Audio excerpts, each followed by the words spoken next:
नमस्कार प्यारे बच्चों। आज हम क्लास 12th की केमिस्ट्री पढ़ने वाले हैं।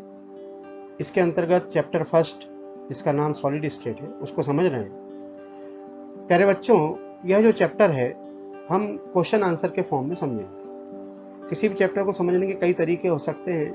आप लोगों ने यूट्यूब पे देखे होंगे कई तरीके हैं, परंतु एक तरीका जो हम यहाँ पर अपनाने वाले हैं, हम क्या करेंगे, जो हमारे टॉपिक्स हैं चैप्टर के, उनको छोटे छोटे क्वेश्चंस के रूप में बदल देते हैं और इन क्वेश्चन आंसर के फॉर्म में हम इस पूरे चैप्टर को समझेंगे। इससे फायदा क्या होने वाला है?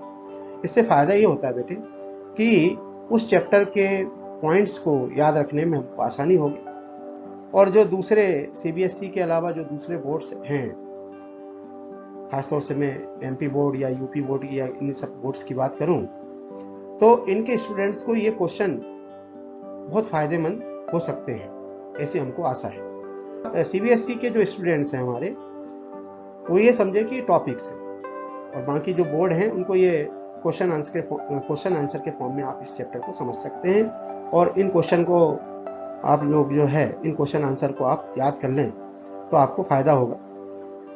तो हमारा जो चैप्टर फर्स्ट है केमिस्ट्री का, जिसका क्या नाम है, सॉलिड स्टेट, इस चैप्टर को समझें उसके पहले कुछ बातें और मैं बताना चाहता हूं। इस वर्ष इस पेंडेमिक के कारण, इस महामारी के कारण, हमारे सीबीएसई की जो बोर्ड है, सीबीएसई जो है, उसने ये डिसाइड किया है कि कोर्स में कुछ कटौती की जाए। लगभग 30% कोर्स जो है वह हर विषय में लगभग कम कर दिया गया है। तो हम उसी के अनुसार इन चैप्टर्स को समझेंगे। तो चलिए शुरू करते हैं हमारे इस चैप्टर को। हमारा चैप्टर का जो नाम है वह सॉलिड स्टेट है। उसके सॉलिड स्टेट के नाम के ऊपर ही हम चलिए एक पहला प्रश्न बना लेते हैं। तो हमारा इस चैप्टर का पहला क्वेश्चन जो है वह क्या बन सकता है? Define solid state and write down the characteristics of solids. Solid state क्या है, ठोस अवस्था क्या है, और इसके क्या गुणधर्म होते हैं सॉलिड्स के, ठोस के, वह हम इस क्वेश्चन के अंतर्गत समझने वाले हैं। प्यारे बच्चों, हम लोग संसार में अनेक पदार्थ देखते हैं, अनेक वस्तुएं देखते हैं, जो मुख्य रूप से 3 अवस्थाओं में पाई जाती है। कौन कौन सी 3 अवस्थाएं जो आप जानते हैं? एक है सॉलिड, दूसरी लिक्विड और तीसरी गैस।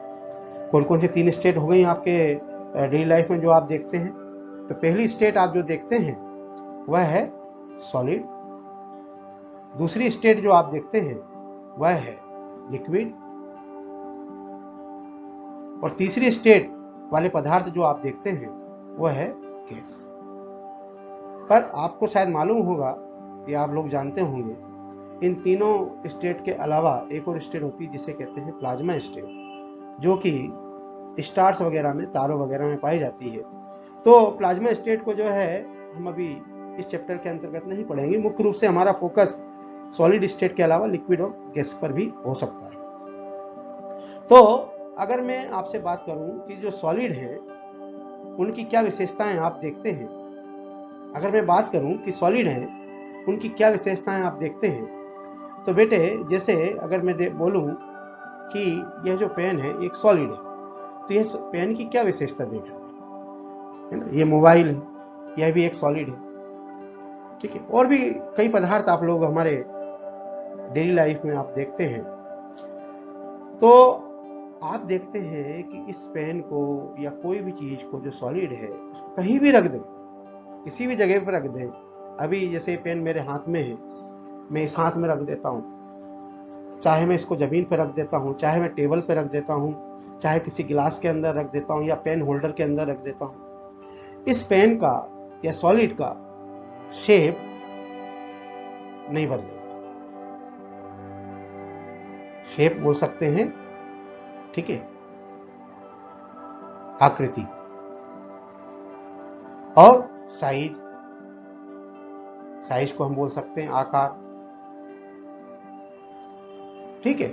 शेप और साइज नहीं बदल रहा है। एक चीज और है जो बदलती नहीं है सॉलिड्स के अंदर, वह है वॉल्यूम यानी आयतन। बेटे आयतन क्या होता है, वॉल्यूम क्या होता है, ये भी थोड़ा समझना पड़ेगा आप। आयतन यानी कोई वस्तु जितनी जगह घेरती है आसपास, वह आयतन कहलाती है। आयतन वजन के आधार पर आयतन नहीं होता है, वजन से आयतन डिसाइड नहीं होता है। अगर आधा किलो रुई ले लें अगर हम, तो आधा किलो रुई का आयतन ज्यादा होगा अगर हम 2 किलो लोहे का एक टुकड़ा लें उसके तुलना में। तो आयतन क्या है, कोई वस्तु जितनी आसपास जगह घेर रही है वह उसका आयतन कहलाता है। तो सॉलिड जो होते हैं उनमें शेप, साइज और वॉल्यूम या आयतन तीनों के तीनों क्या होते हैं, डेफिनेट होते हैं, निश्चित होते हैं।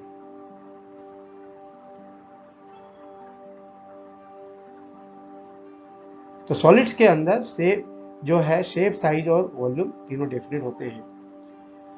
ठीक, आर्यभट्ट, इनके उदाहरण आप लोगों ने अभी मैंने आपको समझाया और आप भी जानते हैं। अब अगर मैं लिक्विड की बात करें, अगर अब हम किसकी बात करें, लिक्विड की, तो बेटे जो लिक्विड होते हैं उनमें शेप और साइज, शेप और साइज बदल जाता है। आपने देखा होगा पानी को, लिक्विड के उदाहरण क्या है, पानी है, दूध है, तेल है, all these are the examples of liquid. तो लिक्विड की क्या विशेषता होती है कि लिक्विड को हम किसी भी बर्तन में रखें, चाहे हम उसको किसी भी दूसरे बर्तन में रखें, गिलास में रखें, लोटे के अंदर, तो वो अपना आकार बदल लेता है बर्तन के अनुसार। अगर गिलास के अंदर लिक्विड को रखें तो गिलास का आकार ले लेता है, गिलास के आकार का बन जाता है। अगर हम लोटे के अंदर रखें तो लोटे का आकार ले लेता है, और जमीन पर फेंक दें तो जमीन में फैल जाता है, जमीन का आकार ले लेता है, ऐसा बोल सकते हैं आप। तो जो लिक्विड होते हैं, जो द्रव होते हैं, उनका शेप और साइज बदल जाता है, चेंज हो जाता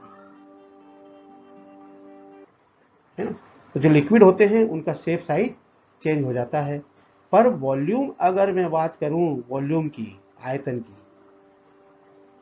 तो लिक्विड का वॉल्यूम चेंज नहीं होता, चेंज नहीं होता लिक्विड में, है ना। ये थोड़ा समझने वाली बात है। आप लोगों ने देखा होगा आपके घरों में जब कोई दूध वाला आता है तो हम दूध वाले से कहते हैं भैया 1 लीटर दूध दे दीजिए, तो दूध वाला हमको 1 लीटर दूध दे देता है। अब हम उस दूध को किसी भी बर्तन में रखें, किसी भी आकार के बर्तन में रहेगा 1 लीटर ही दूध। ऐसा तो नहीं है कि छोटे बर्तन में रखने पर दूध जो है 1 लीटर का आधा लीटर हो जाएगा और बड़े बर्तन में रखने पर 1 लीटर का 2 लीटर हो गया। इसका क्या मतलब हुआ, दूध ने या लिक्विड ने बर्तन के अनुसार आकार और आकृति तो बदल ली, शेप और साइज तो चेंज कर लिया, परंतु वॉल्यूम जो है वो उसने डेफिनेट रखा, या डेफिनेट होता है। लिक्विड का जो वॉल्यूम है वह डेफिनेट होता है, वो चेंज नहीं होता है। अब आ जाते हैं तीसरी जो स्टेट होती है हमारी पदार्थ की, वह है गैस। तो जो गैस होते हैं, ठीक है, जो गैस होती हैं उनमें तीनों चीज बदल जाती है, शेप भी बदल जाता है, साइज भी बदल जाता है और वॉल्यूम भी चेंज हो जाता है। All 3 shape, size and volume changes in gases. ठीक है, आपने देखा होगा एक उदाहरण के रूप में, जब हम साइकिल में हवा भरवाने जाते हैं तो जब हम हवा भरते हैं तो वह हवा पूरे टायर में फैल जाती है और पूरे टायर का आकार ले लेती है। ऐसा तो नहीं है कि एक निश्चित जगह पर जाकर हवा जो है इकट्ठी हो जाती है, ऐसा अगर होता तो टायर एक जगह से फैलता, पर हम देखते हैं टायर जो है यूनिफॉर्मली एक्सपांड होता है, फैलता है। इसका क्या मतलब हुआ कि जो गैस होती हैं उनका शेप, साइज और वॉल्यूम जो है वह जो है तीनों बदल जाते हैं, चेंज हो जाते हैं। तो प्यारे बच्चों, जो सॉलिड होते हैं उनमें शेप, साइज और वॉल्यूम तीनों डेफिनेट होते हैं। जो लिक्विड होते हैं उनमें शेप, साइज जो है चेंज हो जाते हैं, पर वॉल्यूम चेंज नहीं होता है। गैसेस में तीनों चीज चेंज हो जाती है। अब ऐसा क्यों होता है सॉलिड के अंदर, तो इसका रीजन ये देखने में आया है, वैज्ञानिक लोगों का ये कहना है कि सॉलिड के अंदर जो है, जो कंस्टिट्यूएंट पार्टिकल्स हैं जिनसे सॉलिड बनता है वो बहुत पास पास में होते हैं, बहुत नजदीक होते हैं।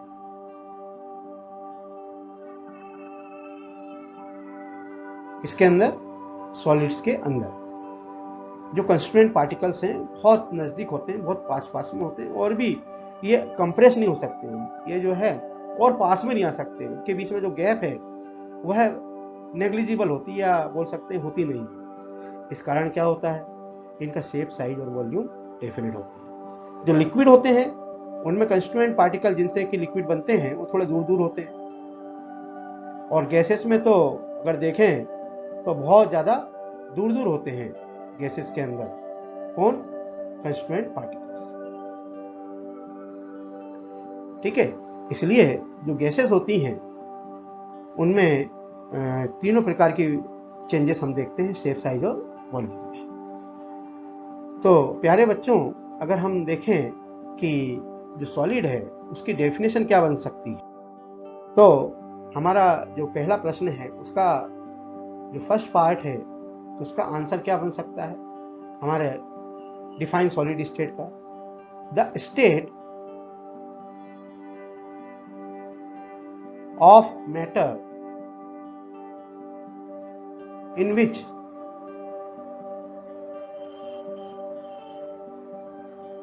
Shape, size and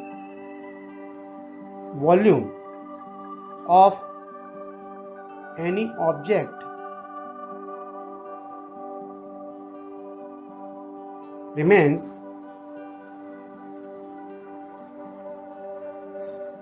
definite is called solid state.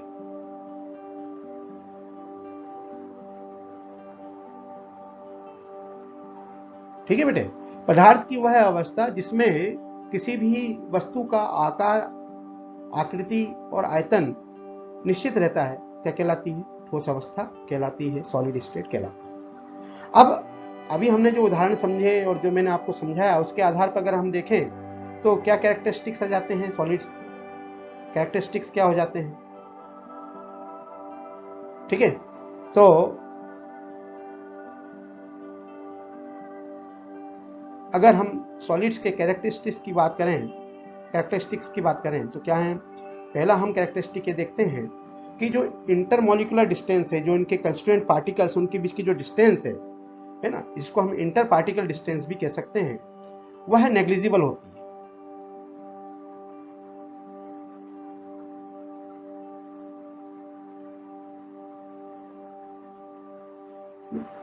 Negligible होती है। दूसरा, अगर इंटरमॉलिक्यूलर जो डिस्टेंस है, इंटर पार्टिकल डिस्टेंस कम होगी, अंतर आणविक जो दूरी है वो कम होगी, तो जो फोर्स होगा, इंटरमॉलिक्यूलर फोर्स, वो ज्यादा होगा।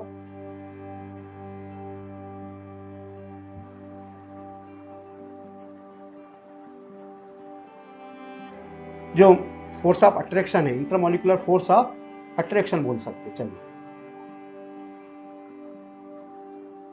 वो हाई होता है, वो बहुत ज्यादा होता है। इंटरमॉलिक्यूलर फोर्स ऑफ अट्रैक्शन क्या होता है सॉलिड्स के अंदर, वो बहुत ज्यादा हाई होता है। क्यों? क्योंकि डिस्टेंस कम है। आपने देखा होगा किसी लोहे को और चुंबक को जब हम पास पास में लाते हैं तो जितने पास में लाओगे उनके बीच में फोर्स ऑफ अट्रैक्शन उतना अधिक होगा। तो क्योंकि सॉलिड के अंदर जो है पार्टिकल पास पास में होते हैं, इसलिए इनके बीच में जो इंटरमॉलिक्यूलर फोर्स ऑफ अट्रैक्शन क्या होगा, हाई होगा।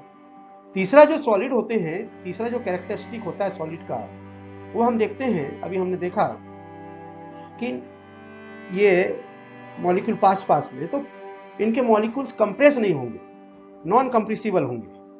जो सॉलिड हैं वो कैसे होते हैं, नॉन कंप्रेसिबल। और चौथी विशेषता क्या हो सकती है, चौथा कैरेक्टरिस्टिक क्या हो जाता है, ये रिजिड होते हैं। इनमें सिर्फ एक मोशन होती है जिसे हम वाइब्रेशनल मोशन कहते हैं।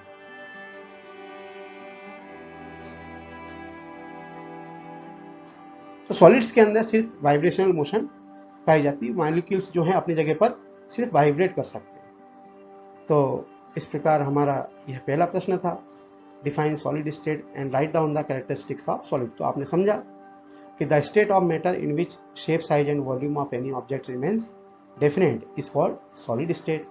What are the characteristics of solid? In solids, the intermolecular distance is negligible. Intermolecular force of attraction is very high, solids are non compressible, and fourth क्या है, they are rigids and have only vibrational motion. ठीक, तो ये हमारा आज का पहला प्रश्न खत्म होता है। अब हम जो है अगले प्रश्न की तरफ चलते हैं।